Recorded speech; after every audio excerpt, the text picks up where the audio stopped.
Hi guys, আসসালামু আলাইকুম। Welcome to শখের রান্নাঘর 2.7 আপনাদের সবাইকে স্বাগত। আজকে আমি নিয়ে এসেছি আপনাদের কাছে গরুর মাংসের রেজালা তৈরি। তবে চলুন যা যাক মূল রেসিপিতে। এখানে রেজালার জন্য আমি 1 কেজি গরুর মাংস নিয়েছি। এখানে আজকে ফ্রেশ গরুর মাংসটা নিয়েছি। এখানে রেজালার সম্পূর্ণ মশলা তৈরি করে নিয়েছি হোমমেড। এবার আমি মশলাগুলি মধ্যে মাংসগুলি দিয়ে দিলাম। এরপর পেঁয়াজ দিয়ে আমি ভালোভাবে মাংসের মধ্যে হাফ কাপ পেঁয়াজ কুচি, হাফ কাপ বেরেস্তা দিয়ে ভালোভাবে মাংসগুলোকে নেড়ে মিশিয়ে নিব। আপনারা এখানে অবশ্যই হাত দিয়ে মাংসগুলোকে মাখবেন, তবে প্রত্যেকটা মাংসের সাথে মশলা ভালোভাবে মিশে যাবে। দেখুন আমি হাত দিয়ে এখানে কচলিয়ে মাংসগুলোকে ভালোভাবে মশলার সাথে মিশাচ্ছি। এখানে মাংসগুলো মিশানো হয়ে গেছে মশলা। এবার চুলায় একটি প্যান বসিয়ে এর মধ্যে হাফ কাপ তেলের মধ্যে হাফ কাপ পেঁয়াজ কুচি দিয়ে ভালোভাবে এটাকে হালকা করে আমি ভেজে নেব। হালকা বাদামি হলে চলবে। এরপরে এখানে দিয়ে দিব 2টা তেজপাতা। একটা তেজপাতাকে 2 টুকরো করে দিয়ে দেওয়া হয়েছে। শাহি এলাচ, এরপর ছোট এলাচ, দারচিনি, লবঙ্গ আর শাহি জিরা, সবগুলো উপকরণকে একসাথে দিয়ে একটু ভেজে নিব।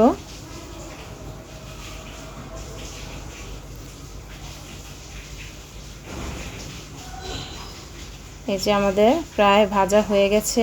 এবার আমরা মাংসগুলিকে এখানে দিয়ে দিব। মাংসগুলি দিয়ে আমরা ভালোভাবে এখানে নেড়ে দিব।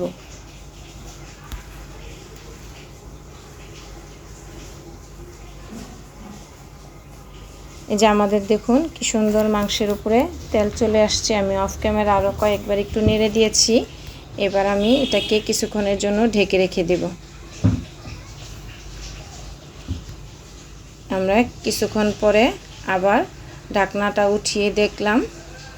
দেখুন আমাদের মাংস প্রায় সিদ্ধর পর্যায়ে সিদ্ধ হয়ে গেছে। আমি কিন্তু এখানে কোনো প্রকার পানি ব্যবহার করিনি। মাংস থেকে যে পানিটা উঠেছে ওই পানিটা দিয়েই এখানে আমি কষিয়ে নিচ্ছি মাংসটাকে।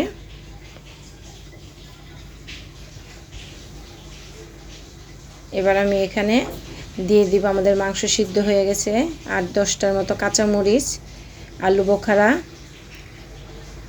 তারপরে বেরেস্তা দিয়ে দেব।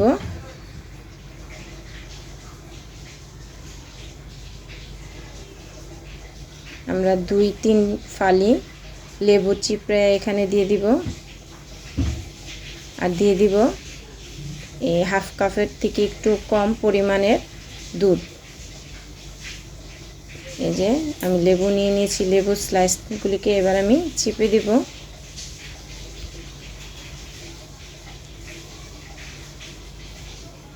এরপর 10 মিনিটের জন্য আমি এটাকে ভালোভাবে নেড়ে 10 মিনিটের জন্য ঢেকে রেখে দেব।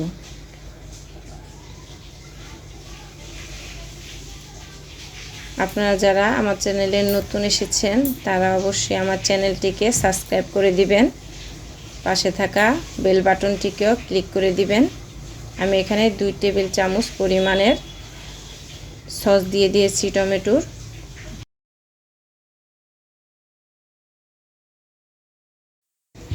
এবার একটু ভালোভাবে নেড়ে দিচ্ছি আমি যে চামচটা দিয়ে আমি টক দই, এবার আমি যে চামচ দিয়ে টক দই দিয়েছিলাম সেই চামচ দিয়ে আমি ভালোভাবে একটু নেড়ে দিলাম।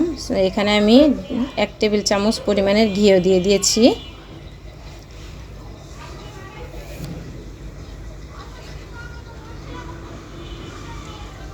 এবার আমরা কিছুক্ষণের জন্য মাংসটাকে ঢেকে রেখে দেব।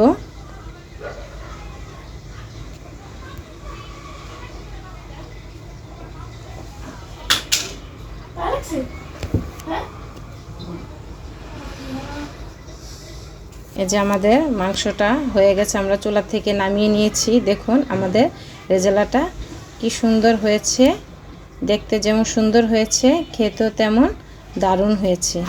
ইতিমধ্যে যারা আমার চ্যানেলটিকে সাবস্ক্রাইব করেছেন তাদের সবাইকে অনেক ধন্যবাদ।